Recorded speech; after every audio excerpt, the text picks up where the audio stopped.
Pasensya na. Kawahan ni Dakaw. Pasensya na.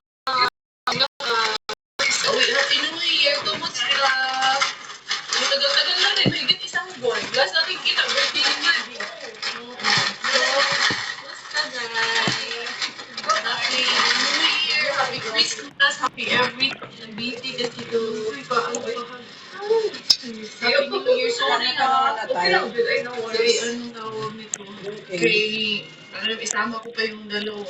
So, ay, agad. Buti, andyan na si si Robert. Andyan na, pinaano ko na.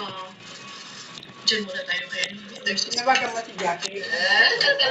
Swerte ka pa naman lagi. Mamaya. Sana kasi yung favorite t-shirt ko na.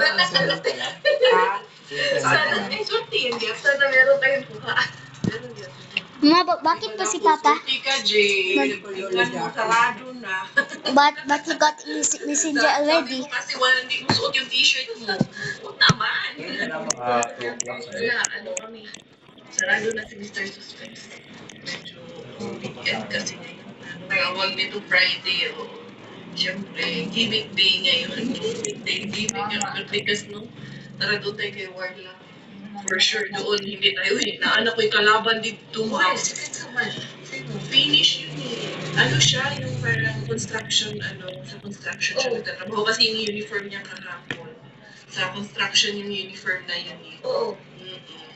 Pero okay lang naman. Okay. Lahat man. Paano niya na, doon na-discover? Baka hindi na malay natin. Baka nauna pa siya nakadiscover nun sa akin. Diba? First time lang namin nag-meet doon.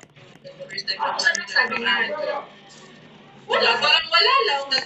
Actually, nakita ko siya nung pumasok. Tapos nagkasalubong kami. Pumasok ako kahit nandun siya. Lumabas na rin siya. Umano rin siya.